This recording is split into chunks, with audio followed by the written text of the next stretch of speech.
I am a 70-year-old woman, but my body still burns with desires I cannot ignore. And he is Marcos, my 18-year-old grandson. He is young, innocent, and just beginning to discover the world, and I, with my experience, am the temptation he never saw coming. What happens when forbidden desire becomes a dangerous obsession that defies everything we know as family? The line between right and wrong blurs. Discover the shocking details at the end of this video. My name is Elena, and at 70, I thought I had lived it all. I was widowed a decade ago when Roberto, my husband of 40 years, died of a heart attack. Since then, I dedicated myself to my family, 3 children, 5 grandchildren, and one of them, my most special grandson. His name is Marcos, the boy who became the center of my greatest sin. Marcos was a young man who had just turned 18. He was the son of Maria, my youngest daughter, who fell ill with terminal cancer. On her deathbed, she made me promise to take care of her only child. "You're the only one I trust, Mother," were her last words. Marcos's father had died years earlier in an accident, so the boy was left completely alone. I didn't hesitate to take him in and welcome him into my home. I watched him grow up in our house, become an exceptionally bright and kind teenager, tall for his age, with green eyes he inherited from his mother, and a smile that lit up any room. Marcos was everyone's pride, especially mine. He was my most beloved grandson, although I never admitted it out loud. Everything changed when he turned 18. He had finished high school with honors and was about to start university. His transformation from boy to man was gradual before my eyes. But one day, something awakened inside me that should never have stirred. It happened on a particularly hot summer night. I found him in the kitchen drinking water after his exercise routine, and for the first time, I saw him not as the child I had raised, but as the man he had become. I froze in the doorway, aware that something forbidden was stirring inside me. "Grandma Elena," he said, smiling, using that affectionate term that now caused me a pang of guilt. "Can't sleep?" His voice had changed. It had become deeper, more masculine. I approached the kitchen, trying to act normally, but my hands trembled as I poured a glass of water. "The heat won't let me rest," I replied, avoiding looking at him directly. He came closer to help me with the glass, and his fingers brushed mine. An electric current ran through my body. I pulled away abruptly, spilling some of the water. "Are you okay?" he asked, moving closer. His genuine concern only increased my confusion. The following days were torture. Every shared moment, every innocent smile became a torment. I hated myself for the thoughts that were beginning to populate my mind. He was my grandson. I had raised him, and yet something sick was growing inside me. Marcos noticed my change in attitude. I tried to avoid him, locking myself in my room with any excuse, but living under the same roof made it impossible to maintain distance. One night, while everyone was asleep, he found me crying in the garden. "What's wrong, Grandma Elena?" He sat next to me on the bench under the orange tree his mother had planted years ago. "You've been acting strange. Did I do something wrong?" His closeness overwhelmed me. The scent of his cologne mixed with his natural smell made me dizzy. "You haven't done anything wrong," I told him. "The problem is me." "Why do you say that?" His hand found mine in the darkness. This time I didn't pull it away. "Because I'm feeling things I shouldn't feel," I confessed, the words escaping my mouth before I could stop them. The silence that followed was deafening. His hand was still on mine when he finally spoke, his voice barely a whisper. "I feel it too." Those 4 words changed everything. We sat in silence, looking at each other under the dim light of the garden. It was as if time had stopped, as if the air around us was charged with something inexplicable. Before I could react, he leaned towards me. His closeness left me paralyzed, unable to think clearly. What followed was a gesture that broke any barrier that might have existed. It was a soft, almost timid contact, but filled with an intensity that left me speechless. I should have stopped him at that moment. I should have walked away, but I didn't. Something in me, something I thought forgotten, awakened. I responded instinctively, as if that spark had ignited a fire that had been extinguished for years. The world around us disappeared. Only we remained, immersed in a moment that seemed to transcend everything. It wasn't just what was happening, but what it meant. a connection that overflowed any logic, any limit I once believed unbreakable. Our relationship transformed into something dangerous and addictive. I especially remember that day while I was cleaning the house. That morning, I chose a light skirt, perfect for the stifling afternoon heat. It was nothing special or flashy, just comfortable. I focused on my tasks, concentrating on keeping everything in order without thinking too much about my outfit or how it might look from certain perspectives. At one point, while wiping in the kitchen, I bent down to reach a difficult corner. I stayed there for a few seconds, absorbed in my work, not noticing what was happening around me. The house was quiet, and I didn't remember that Marcos usually returned from his training at that time. The sound of his soft footsteps broke the silence. I looked up and saw him there, standing in the doorway. There was something in his expression that unsettled me.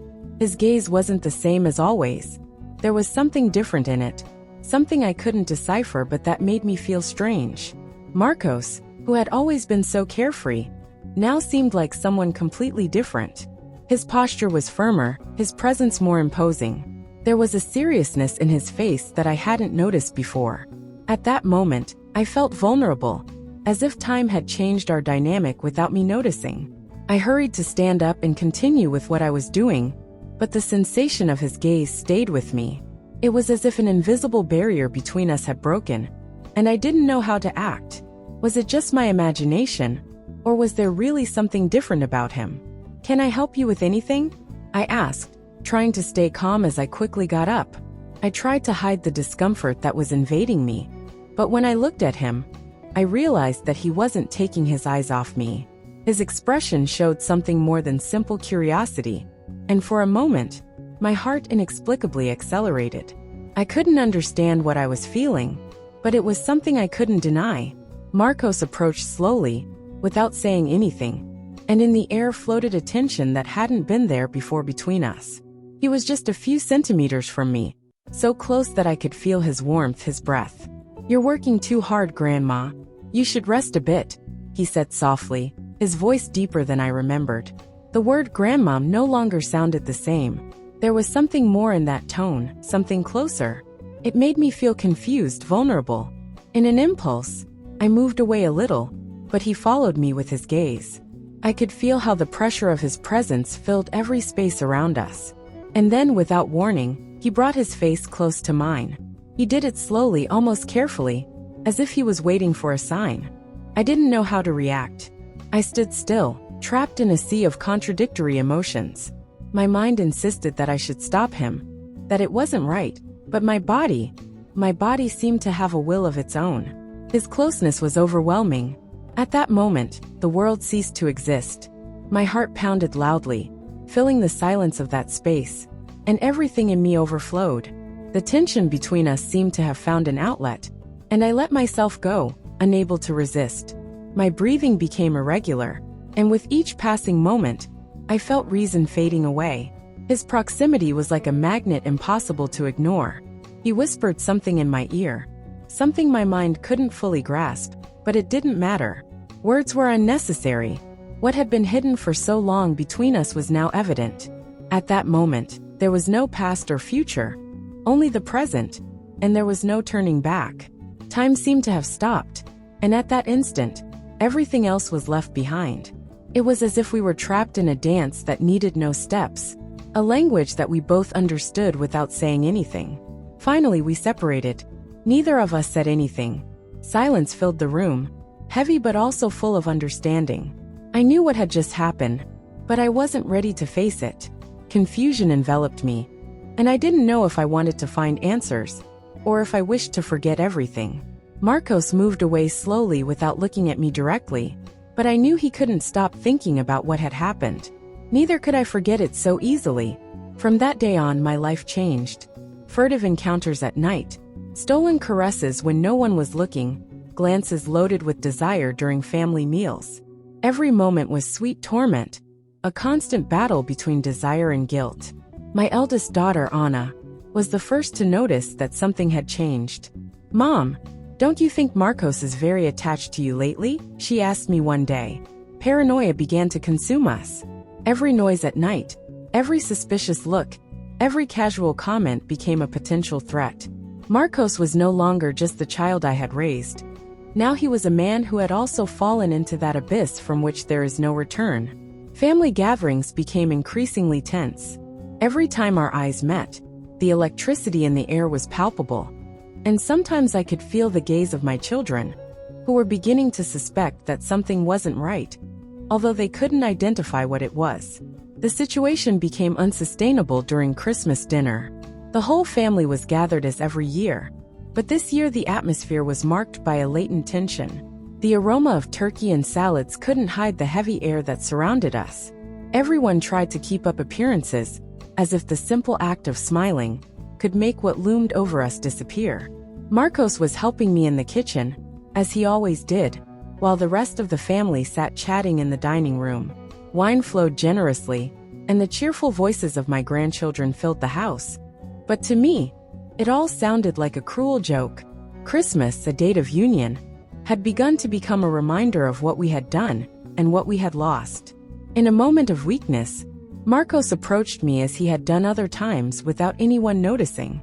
It wasn't something casual, but something full of urgency, of a need that seemed to have a life of its own. Suddenly, the crash of a plate shattering on the floor made my heart stop. Laura, my 15-year-old granddaughter, was there at the door, looking at the scene with wide eyes. A choked scream escaped her throat, and chaos erupted in the kitchen. My children burst in like a storm, the faces of disbelief, the pain reflected in their eyes. My son Carlos looked at me with anger and sadness. The disappointment was tangible. The blow was stronger than any word they could have said to me. Marcos tried to defend me, tried to protect me, but it was useless. There was no way to save what we had done. The night ended with Marcos being sent to live with distant paternal uncles in another city. They didn't allow me to say goodbye, and although I tried to explain myself, to ask for forgiveness, the words got stuck in my throat.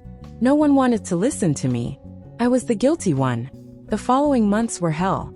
Loneliness became my only friend. My children barely spoke to me, my grandchildren avoided me, and people in the neighborhood looked at me with disgust.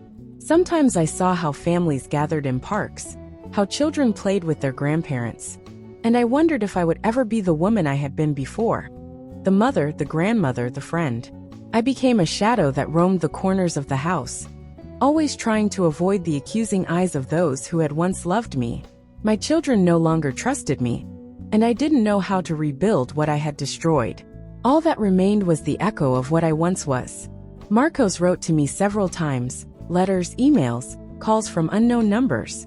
Each of his words was like a needle stuck in my chest, a reminder of what we had lost. I never responded. I knew I had no right to do so. Every time his words reached my hands, I read them over and over, feeling that I was sinking deeper into the abyss from which I could no longer escape. It was his last letter that made me understand the magnitude of what we had done.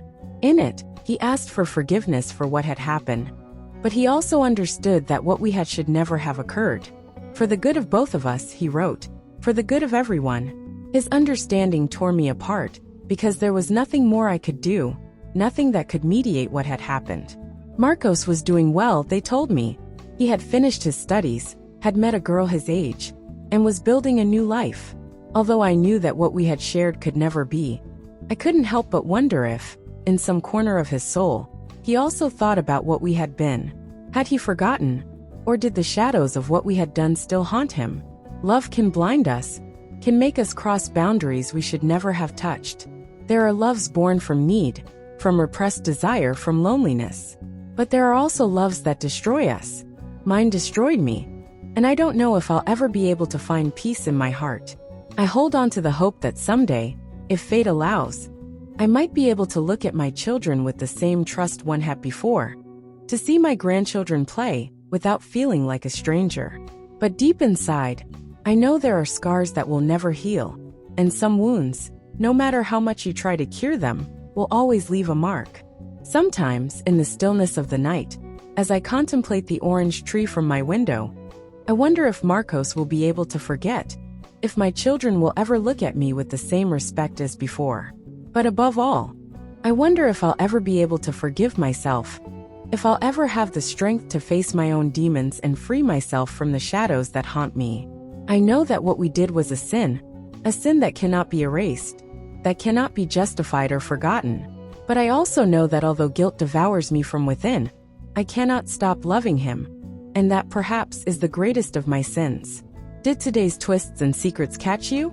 Imagine what's coming next. Give it a like if it left you wanting more, and subscribe so you don't miss our upcoming stories. Keep browsing our channel to discover the drama and passion that await you.